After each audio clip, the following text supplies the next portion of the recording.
Is that a runway? Is that an airport? How can you tell? How do pilots find where the airports are? What about at nighttime? Is it always easy to see? It's a lot more difficult than you think. So stick with us and we'll tell you all about it. This is aviation, intrigue. Honestly, it sounds a lot easier than it is. Even during daytime, finding an airport it's not as easy as people think it is. That's true. Even when you have a GPS line going right to the airport, at some point, even a couple miles out, you're going to have to see it so that you can prepare for landing. And that's where you are looking outside and not necessarily seeing what you know is right in front of you. What can cause that? Well, I think there's a whole bunch of things, right? Let's start with daytime or fair weather. Let's say that visibility is not an issue, okay? We'll talk a little bit more later about night flying and things like that. But for now, let's start with the easiest thing.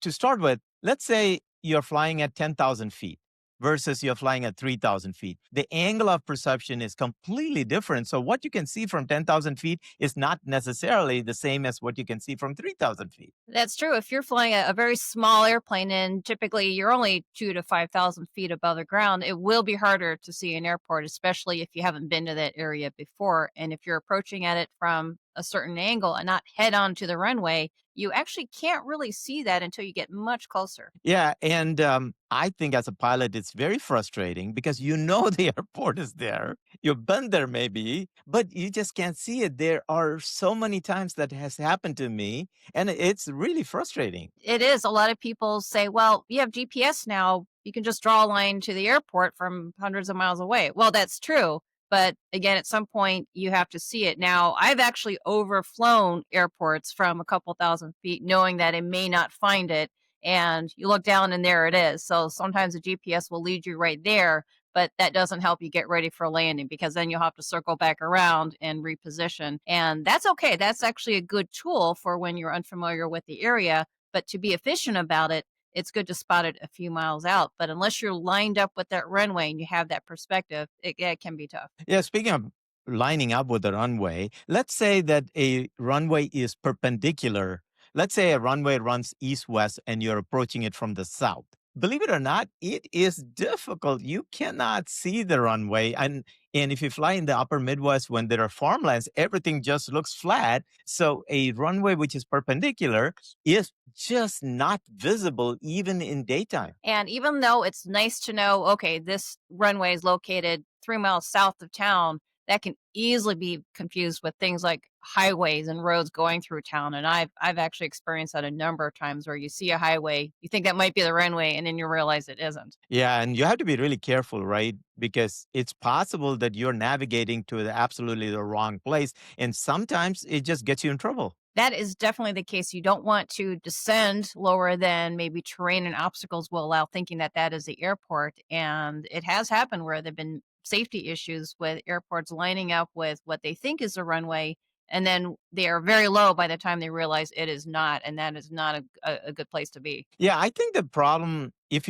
let's say you take farmlands in the upper Midwest, that poses a interesting problem. Everything looks flat and it's kind of hard to see unless you're lined up with the runway and you know it's there. If you're flying over urban areas, let's say in New York City or wherever, all these buildings and the roads and the streets are confusing. When you look at the map, it looks clear. It is not as clear when you're sitting in the cockpit. Yeah, the maps don't have all the buildings and all the little roads, and sometimes there can be something really easy to find, like a lake or a body of water or river. Okay, that's great, but sometimes it can still be hard to find that runway because you've got to be in the right spot to set up for landing. Pilots are trained, if they're not sure where it is, to either remain high over the airport so they don't run into other traffic that may be already landing ahead of them, or to be higher so that they can actually see the airport, circle back around, and then descend. So there are some tools after the GPS is done with to find it.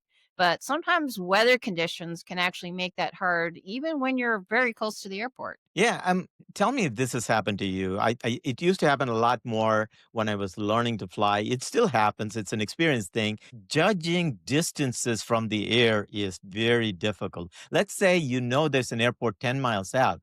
What 10 miles look like when you're 10,000 feet or 3,000 feet or 15,000 feet is different. And you're not always calibrated because you're used to driving on roadways. So the way you perceive distances is very different when you're up in the air. Oh, that's true. I think everyone learning to fly, I remember having the same experience where it took quite a bit of time and practice to figure out this is what 5 miles out looks like from about 3,000 feet. This is what 10 miles look like from 9,000 feet. And that's about as high as I got for the first few years of flying. And that just comes with experience and that comes with using those tools and eventually learning because you're actually not able to measure mileage with your eyes. All you have is a chart or the GPS in front of you, but it may look very different when you're actually perceiving it with your own eyes. Right. And when you become an instrument rated pilot, there are now tools that you can start to add to your repertoire that will allow you to better line up or better visualize. And of course, today's modern avionics, there are synthetic vision and other things that help you see where the airport runway is. Yes, and we have a great tool where you can look at satellite images looking straight out at the airport before you even start flying. And that's something that we're starting to recommend to pilots learning how to do this. That if you find the satellite image of your airport, look straight down at it and you can find landmarks that aren't on the map. There's a forest, there's another road, there's a lake, there's some buildings. And that also is a really safe thing to do because then you're familiar with the terrain or any buildings that might be in the way as you descend to the airport. So it's a huge safety tool too nowadays. Yeah, I think we mentioned this in our episode about the apps that we use. Some of these apps have these 3D view, kind of like a Google Earth kind of a view, which I use a lot. In fact, when I was learning to fly and when I was a student pilot, when I was still developing experience, I would go into Google and visualize where, let's say, a town is. So now I know, okay, well, I have to find the town and the airport is northeast of the town, or there's a railroad, or there's a lake, or there's a hill, or whatever it is. You learn to pick up these landmarks and then you kind of triangulate. Even then, it's difficult, but that's how I do it usually. Even then, so that method called pilotage using landmarks that we talked about in that episode is your first layer of defense, and that's what helps you actually see the airport. And with all the other tools on top of that, things you can look at ahead of time, and then using GPS. For some reason, it still hasn't gotten that much easier once you're a couple miles away looking for the airport. And if you happen to be flying during the daytime, but it's hazy. In summer, sometimes the haze can be so white that it obscures runways, landmarks that you're trying to see, and that can make it even hard to find airport. Yeah, that's a very good point. Let's say you're flying into the sunset in the evening hours. The sun is in your face, or the haze layer. There are lots of, let's say, atmospheric things or the time of the day that could obscure even what is plainly in front of you. That's true, and the time of the year. So if you are in the upper Midwest, right now we're all covered with snow. It can be really hard to find on a white background a gray runway because it looks like just any other road out there, and that can make it even harder to find an airport, even in bright daylight. So there's all kinds of things that can make it tough. You never know what you're going to encounter until you go out there. Yeah, I don't know about you, but one of the most embarrassing thing is that you're talking to air traffic control and they say, you know, airplane, blah, blah, blah, advice when you have this airport in sight. And you're supposed to tell them when you actually physically see the airport. It is really embarrassing because the airport is like 2 miles away, 3 miles away. I still can't see it. That's happened to all of us, and if you're lucky enough to have taken on the air traffic control services, yes, they can definitely point you in the right direction. They can track you and watch your mileage and say, "Hey, the airport's now at your 12 o'clock, at your 1 o'clock." But I remember one time having several calls all the way down to 2 miles before I said airport in sight because it was so hazy.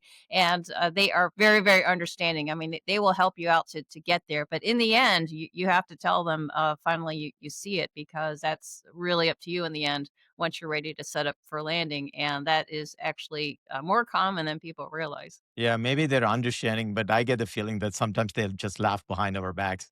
Sometimes, and there's days where if everybody's doing that, then they realize. But if you're the only one out there who can't find the airport, yeah, I'm sure sometimes that's quite entertaining for them. That's good. Now, if finding airports during a daytime is hard, let's talk about how much more difficult it is, let's say, nighttime. Nighttime is interesting because even though you've got very specific types of lights to help you identify parts of the airport, it can still be hard to find, even though you've got white lights for the runway, a green and white beacon to help you find the airport, and other lead in lights to help you line up with the runway. Again, 5, 10 miles out, you may not see that airport. I think we did an episode earlier on about airport lights and how to find it, and we'll make sure to put the link on that because that was an interesting episode.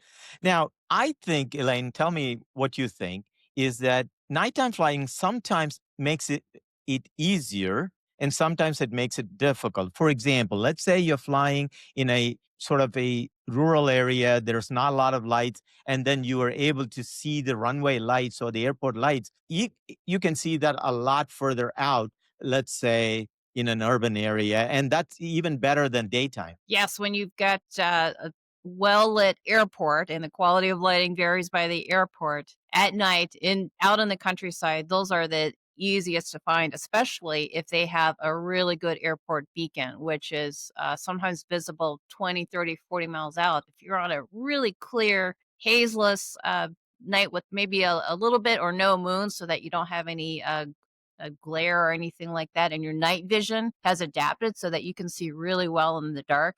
It's really cool how you can see those beacons miles and miles out, and then you know exactly where you're going, and then you can find the runway from there because some of them have really, really bright lighting, which, by the way, sometimes you can control. If there's no control tower to turn the lights on for you, you can turn them on yourself using your radio. Yeah, so that's an interesting point because if you are flying into an airport with a control tower, they can control the runway lights. In fact, they can make it dimmer or medium or high intensity. When we are flying into this non towered airport, maybe people don't realize this, we can actually key up. So we have this push to talk switch, which is like a click that we press in order to talk. And we can press it for a preset number of times, like 3 times or 5 times or 7 times. And that allows us to control the intensity of the light. This is a very useful, and maybe not non-pilots may not know this. Yes, if anyone's ever driven by an airport at night and they suddenly see the lights get brighter on the runway, that's somebody clicking their mic to activate a little sensor that changes the light intensity, and that's what's happening. That's a really great aid in helping you find the airport. I like to put it on bright because you can find the airport, and then I like to put it down a little dimmer for landing because sometimes those lights can be right in your eyes as you're landing, and it's good to dim them down a little bit. I'm glad you mentioned that because that's exactly the problem that I was going to talk about, which is you can make it bright and you think that bright is good because it helps you pick it up. But the problem is your eyes are now used to this darkness, and suddenly bright lights as you approach the runway can actually be blinding in a kind of a weird sort of way. So what I do is that it may be set to bright as I approach. Now I know I'm lined up. I know where the runway is. I actually reduce it to medium intensity or even low intensity in order to be able to safely land without blinding myself. Yeah, depending on the airport, and you can look up all the notes on that airport, it will tell you how many clicks get to what intensity and what may be offered. Some little country airports only have off and on, some have, as you said, low, medium, bright. And the really funny part of that, which is not always funny, is there could be another pilot out there trying to find the airport. And I remember flying in somewhere where it was very well lit. They turned it way, way bright just as I was coming in to land, and I turned it down because I was trying to not get blinded, and they turned it back up again. And they were calling that they were 15 miles out looking for the airport, and so at that point, I ended up just dealing with it and landing with these bright lights in my eyes because there were runway markings and things that help you get to the surface. But after that, I said, "I was off the runway, lights are yours." So occasionally you get 2 pilots trying to get different lighting set. But if you talk to each other and you handle it, and if I had to have aborted my landing and gone back around, to make it safe, I would have. But I distinctly remember that. Okay, I do know how to land in high intensity light, but it wasn't very fun. Now, what about flying into airports in an urban area, in a city, for example? At night, that can be really, really hard to find at the airport because those white lights on the airport, especially the runways, can blend into all those other city lights, and that can make it really tough. And there are beacons that are so dim that they are actually blocked out with all these bright city lights. And so that makes it really, really tough. Yeah, in the next segment, we'll talk about specific airports that we have struggled with personally, right? But let's go back to the urban area, right? The We think that the runway lights are pretty obvious. Now, talk to me a little bit about these runway lights are not always visible from every angle, and they purposefully do it that way. Yes, we talked about it in the daytime. If you're approaching a perpendicular to a runway, a strip of concrete or asphalt, that can be really hard to spot from a few miles out. Same thing at night. If that runway is lit, usually with white lights lining the runway, and you're coming at it from an angle or perpendicular to it, you may not see that. The lights may seem very dim, and if they're in a city, really, really hard to find. And as you approach the center line of that runway and you're lined up, those lights are angled so that they are bright right in your eyes, and the runway is amazingly lit up. You see a really, really nice rectangle, black area in the middle. That's the center of the runway, and even sometimes flashing lead-in lights, kind of guiding you to the runway. And once you're lined up, it's easy. But if you're at an angle,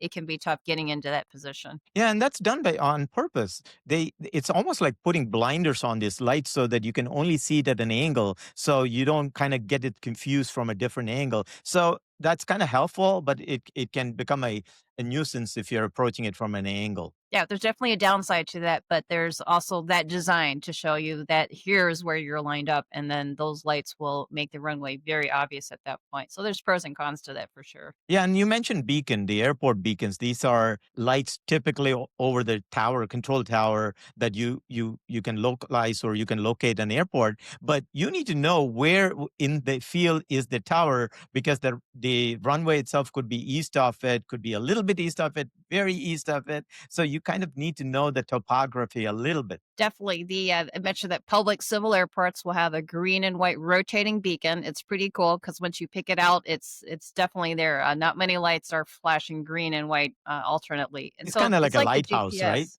Yeah, yeah, and it's like the GPS. It lets you find the general vicinity of the airport. Maybe point you to the middle because most of the light beacons are either on the tower near the center of the airport or on a little structure that's usually around the middle of the airport, and it will get you there. But like we talked about with the runway lights, then you have to figure out where to go from there. And I've read stories. I won't admit my own. I'll plead Fifth Amendment here.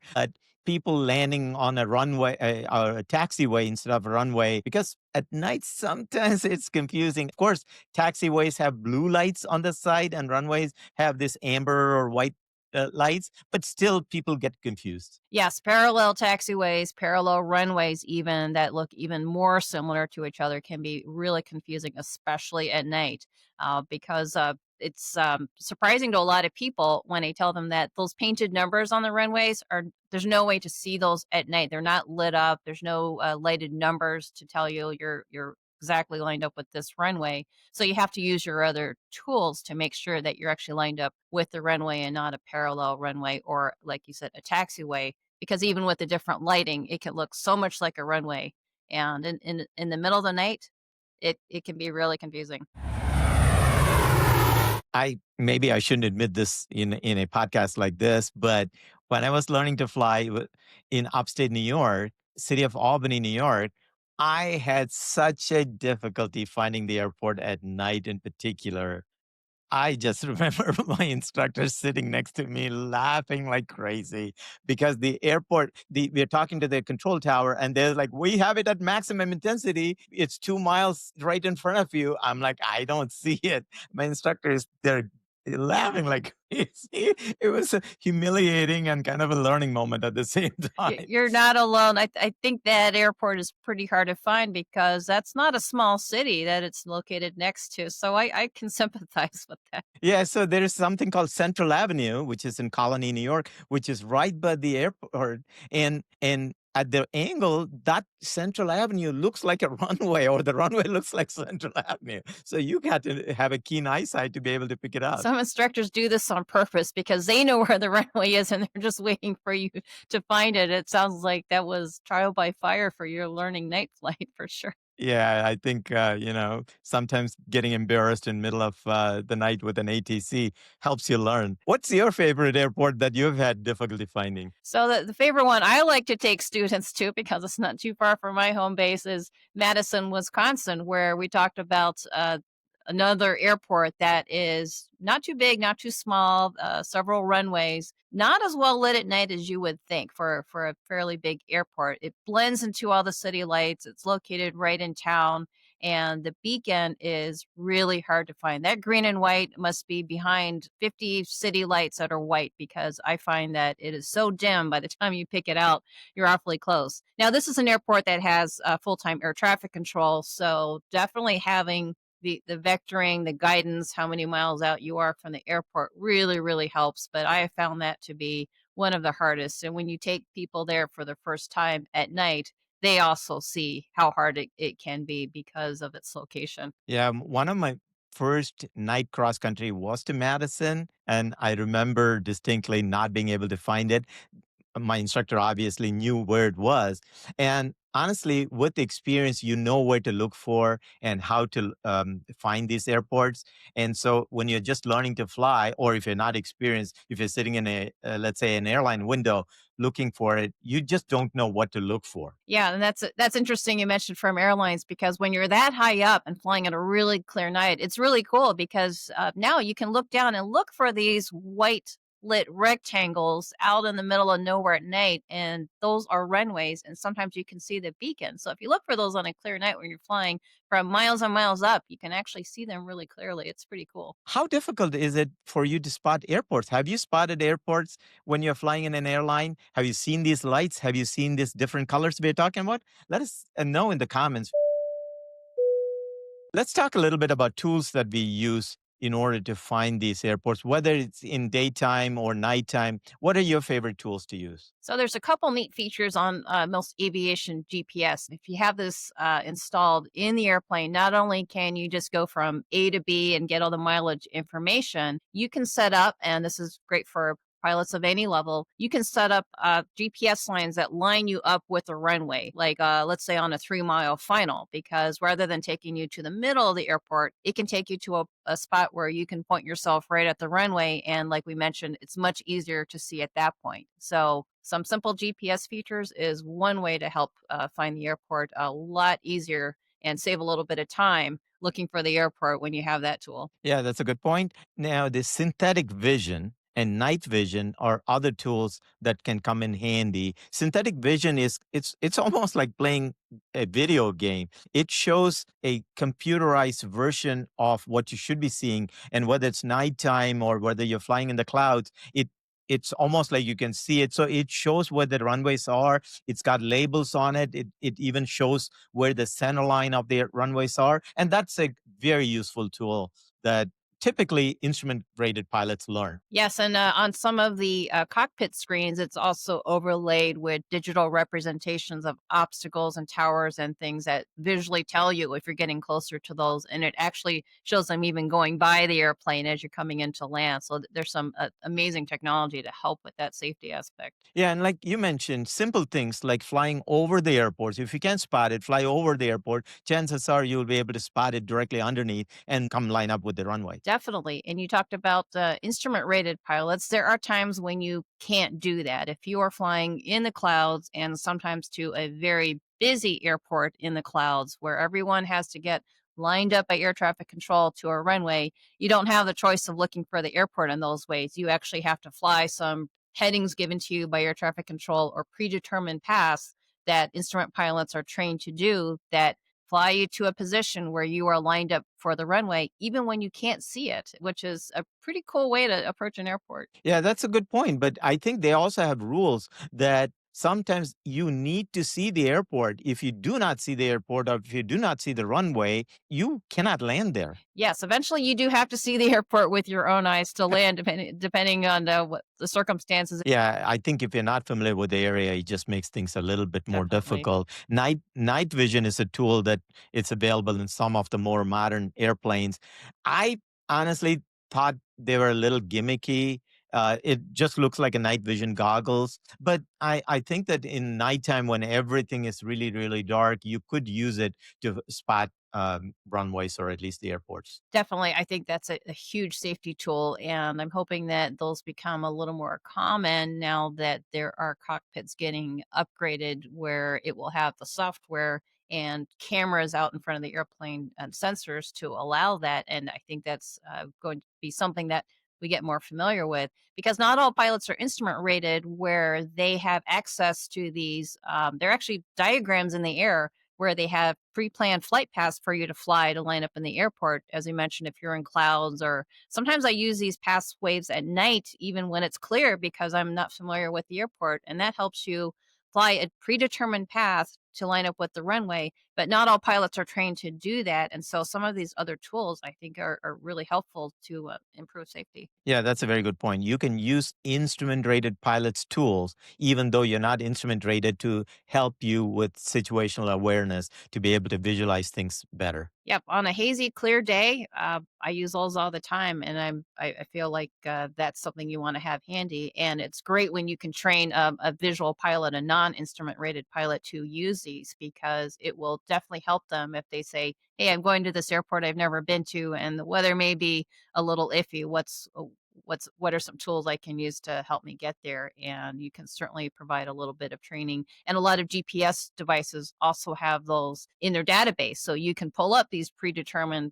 flight paths to help you fly, line up with the airport. And that way you're not out there lost or searching for an airport when you need to be seeing it a few miles out, especially when there's terrain and obstacles in the way or in more mountainous areas for sure. So, lastly, beyond just asking a pilot, can you see the airport? Are there tools that the air traffic controllers have or the control tower people have in order to help you find the airports? They can certainly turn up lighting, even in the daytime. That can be effective because the bigger the airport, the brighter the lighting, and the larger the runway. So that is something you can always request them to do, even in the daytime. And I think some pilots sometimes even forget that they have those resources available to them. You mentioned vectoring; they can actually guide you in the direction to line you up with the runway, and that will make it so much easier for you to see. So they are really helpful in those respects. Yeah, especially if it's a radar equipped airport. And many of the bigger airports are radar equipped. They can see you on the radar, even though you cannot see the airport.